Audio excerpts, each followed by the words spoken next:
talented or smart, and my...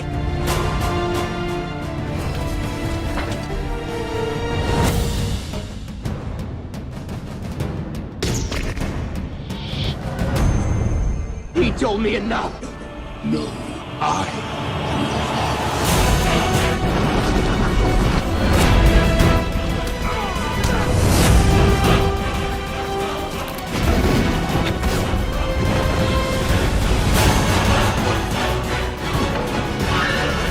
Here's Chuck.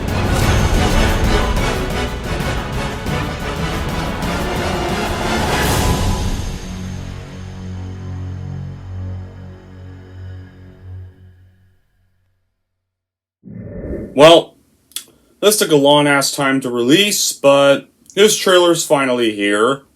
So, let's check it out right now. Of all the men to cheat, you picked John Kramer? The cancer is still spreading. I'm afraid there's nothing else we can do. There is one person who might be able to help. Our program is a two-pronged treatment outside Mexico City. The results have been stunning. Yeah, why are we bringing a Saw movie to Mexico? That kind of makes no sense.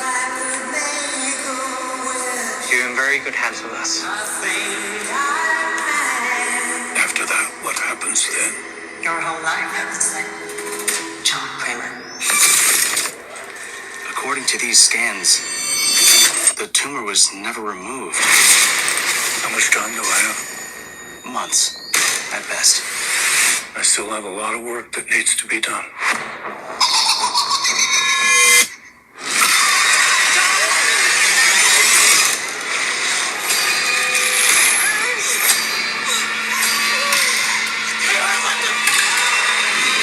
Kidnap the whole surgeon team. Hello, everyone. It's time to play a game. You all pretended to cure me, but what I have planned for each of you is very real.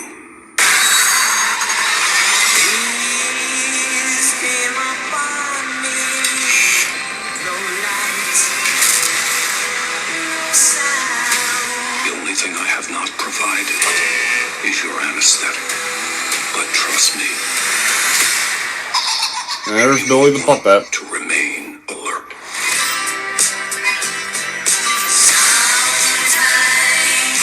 Really? This kind of music for a Saw trailer? Of all the men to cheat, you picked John Kramer? Please, don't hesitate. Place a big enough piece of your cerebral tissue into the glass enzyme tank. This will save your life. The Shadowing 3.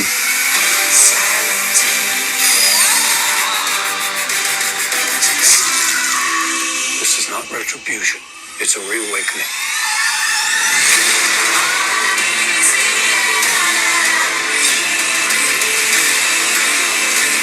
Live or die. The choice is yours.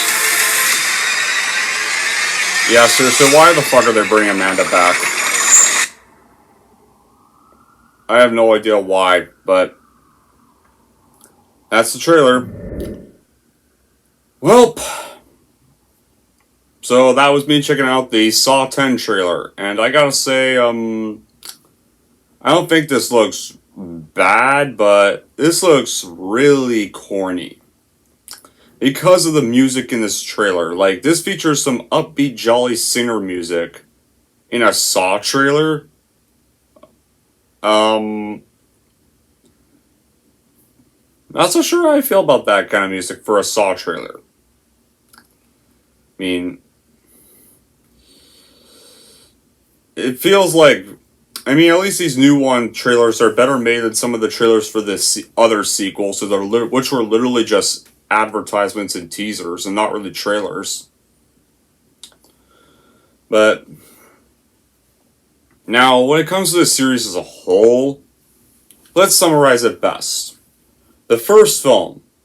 Love the first film. One of my favorite movies of all time, and this might just have to probably easily one of my favorite horror films of the 2000s. Technically, my favorite horror film of the 2000s is 28 Days Later, but this would come close second. It was original, it was creative, it was jaw-dropping, full of great twists, pretty well filmed for its time, especially for a $1 million budgeted film, and revived the careers, and pretty much launched the careers of James Wan and Leigh Whannell.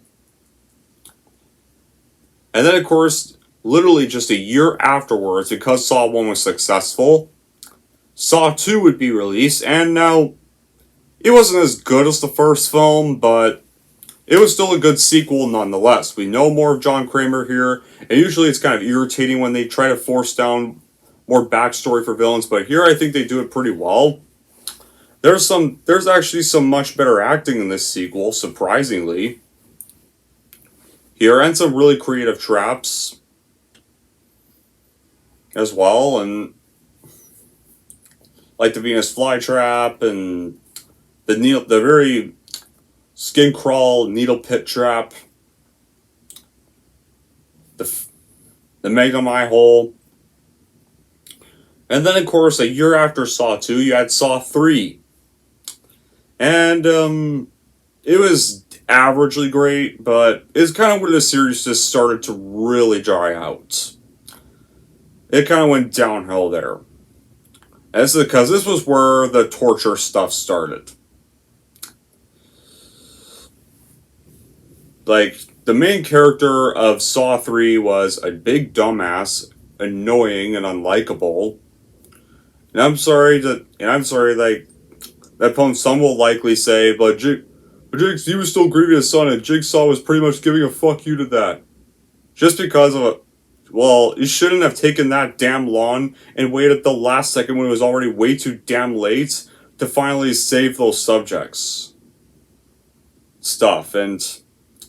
even though he managed to make it to the end, he literally decides to kill John Kramer, but this is a bad time to kill John Kramer because his life is attached to his wife's collar, which blows off her head. And congrats, Jeff, you just killed your own wife. And then probably killed his own daughter, which we think was probably thought. I don't know, Lionsgate originally wanted it to end like that, where his own daughter dies from lack of oxygen, alone, in a prison cell. It's literally it. That's just kind of how it ends. Like, John Kramer's at least dead, but really have to kill the kid to end your series. But the series didn't end there, because we had a year after Saw 3, we had Saw 4. It was pretty much a Halloween tradition at this rate for a Saw movie to come out, for Lionsgate to release a Saw sequel every year. That was pretty much their motive. But yeah, then Saw 4 came out, and it was bad. It was more just the other half of Saw 3, showing what the police were up to during the events of Saw 3, why they weren't around investigating Jeff's game. Because they were busy investigating one of their officers' games that was pretty much foreshadowing another apprentice. And this was the day Hoffman, the most unlikable of the Saw apprentices, debuted. The one I like the least, the one I hate seeing succeed at all. Yeah. Then he takes over John's mantle at the end, and then, of course, a year after Saw 4, you have Saw 5, which is easily the second worst of the series, and easily the most boring installment. All Saw 5 was flashback to how Hoffman joins John's stuff, because he pretty much ripped off a trap of his, except made it unwinnable like Amanda did with her traps. Or just impossible to win, regardless, so that got him involved in the whole Jigsaw case.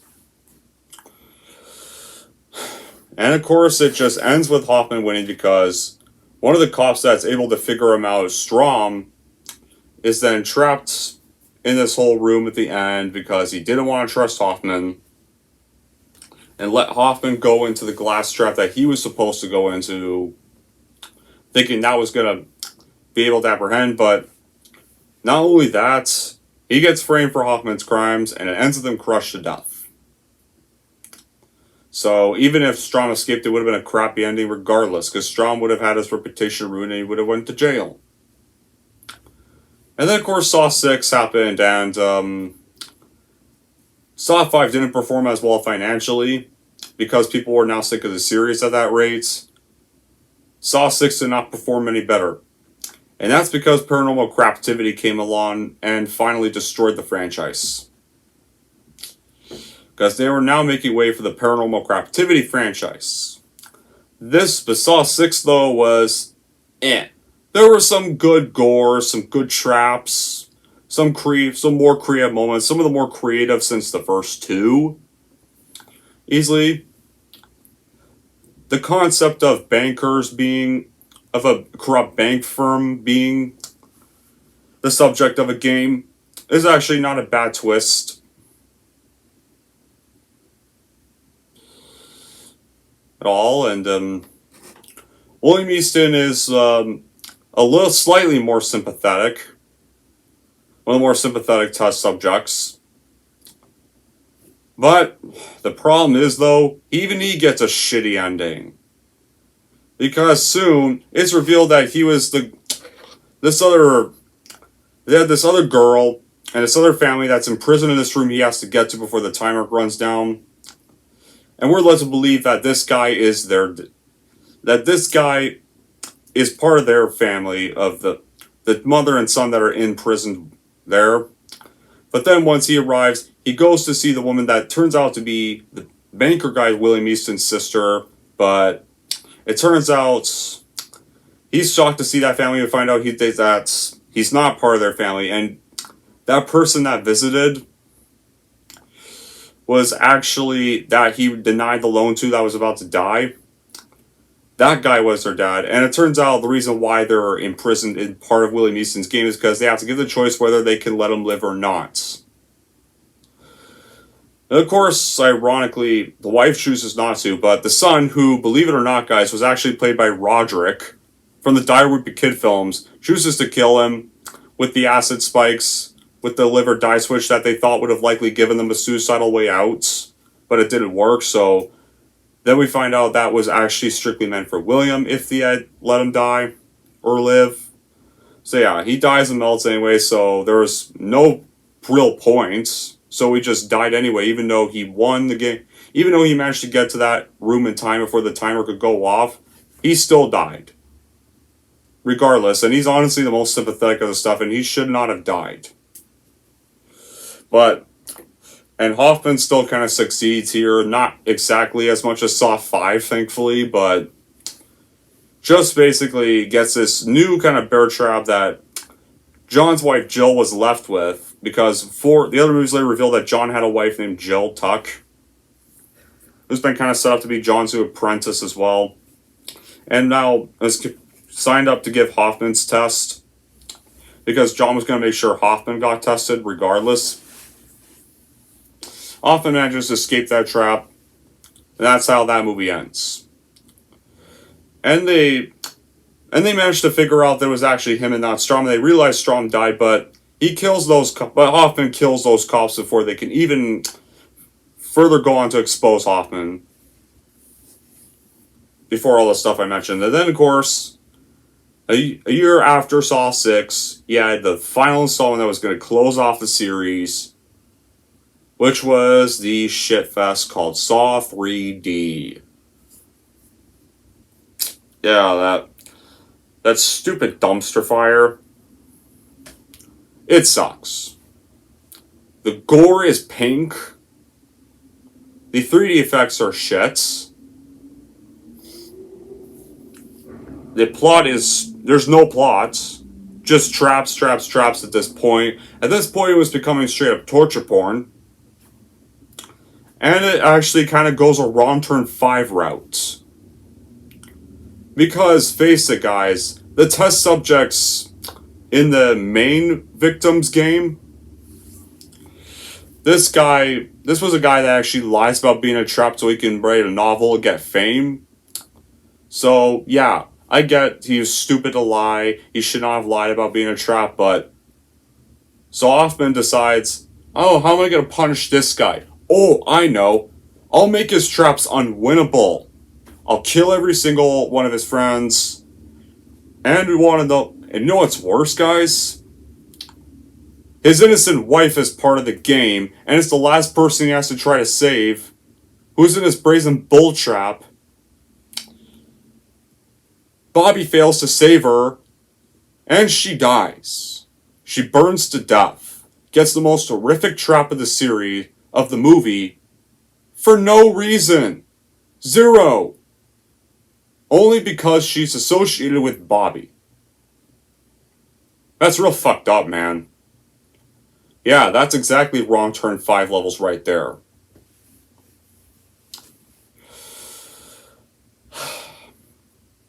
And this was just...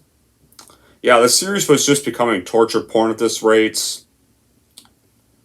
But it was not a 0 out of 10 movie, because the reason why it gets a 2 instead of a 0 was because Hoffman finally gets his comeuppance at least. Unlike Wrong Turn 5, where the nasty pieces of shit get off scot-free with the most innocent girl that's all blind and they pretty much plan to rape the shit out of her and they drive off as she's screaming and crying.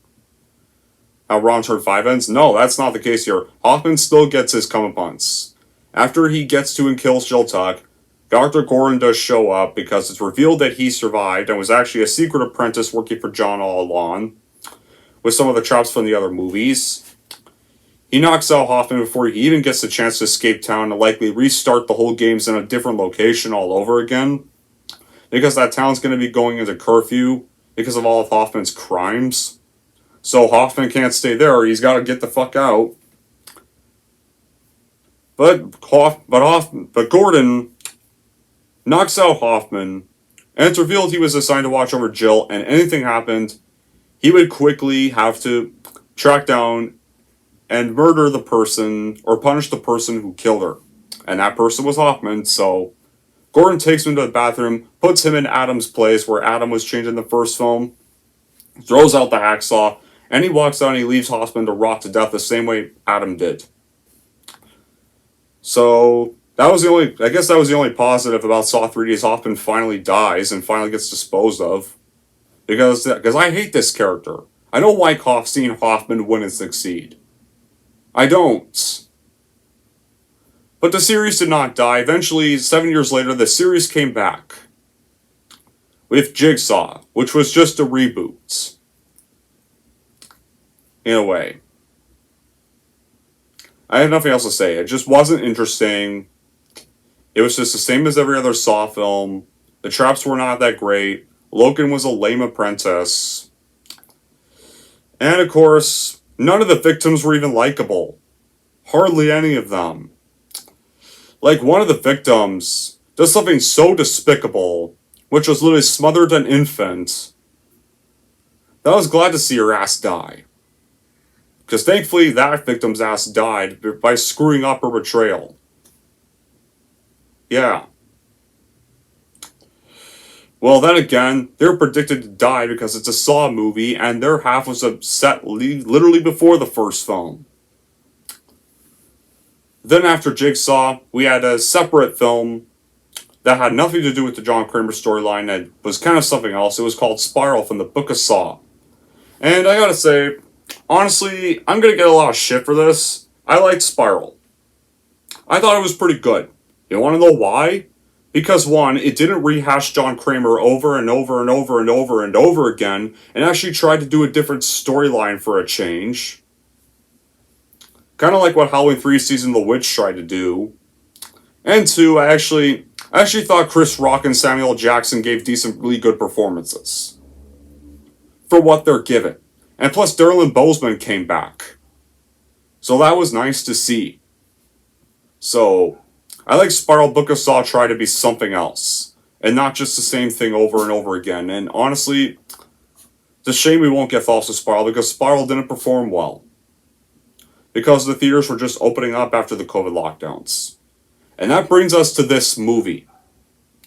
Saw X. This trailer looks corny. Positive side, at least it's not another stupid Re-Quel for a change, and actually still going to try to acknowledge Saw 2. because this is going to be a prequel to Saw 2, so it's technically a mid pre-sequel. It's set after the first film, set before Saw 2. But Jigsaw going to Mexico to do his games? What? That's a weird concept. What is this like? What are they just trying to do Rambo 5 again? Because this is looks more like a revenge horror thriller than a Saw movie. And also, there's two problems coming back. Kevin Grutter, director of Saw 3D, is coming back to this. Yeah, let's bring back the director of the worst Saw movie. This is a great idea. And Amanda Young's coming back. I don't know why. Why do we really need to have her back? I don't get that at all. Yes, I'm aware it's a prequel to Saw 2, so this is set long before she dies in Saw 3, but not that interested in this character. She just doesn't really work much for me, and not too fond of her twist in Saw 2 either. I mean, just not really fond of his apprentices. I think only John works as Jigsaw. Nobody else really does. That's kind of the problem with these movies. Whenever anybody tries to copy John's legacy, it turns to shit. Because they get arrogance. And they get soulless with their victims. Well, then again, John Kramer kind of turns soulless by kidnapping Jeff's daughter and putting her in an oxygen-less room in Saw 3, but yeah, I can go on. But yeah, we'll see how this is.